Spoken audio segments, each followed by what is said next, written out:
qucaqlaşmışıq bu sevginin gücünə, özündə inandı. Ana torpağımıza ayaq qoyub basmışıq, qatmışıq biz canacan Təbriz Azərbaycandır.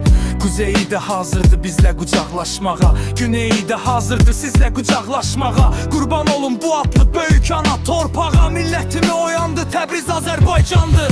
Ana heç ayrılar mı balasından ey vətən, qaysaq heç qopmadı ki yarasından ey vətən. Varmı bizdən ayrılan, varmı bu yoldan ötən, gedənləri dayandır Təbriz Azərbaycandır.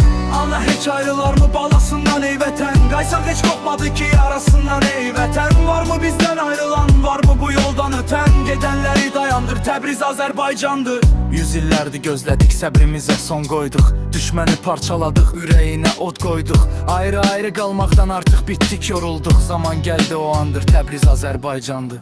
Kuzeyi də hazırdı bizlə qucaqlaşmağa, güneyi də hazırdı sizlə qucaqlaşmağa. Qurban olun bu adlı böyük ana torpağa, millətimi oyandır Təbriz Azərbaycandır. Ana heç ayrılar mı balasından ey vətən, qaysaq heç qopmadı ki yarasından ey vətən. Varmı bizdən ayrılan, varmı bu yoldan ötən, gedənləri dayandır Təbriz Azərbaycandır.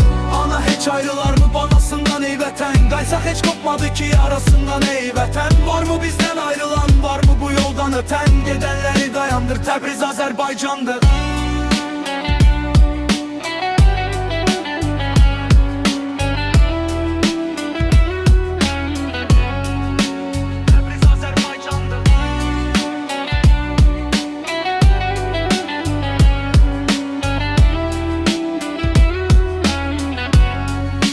Təbriz Azərbaycandır.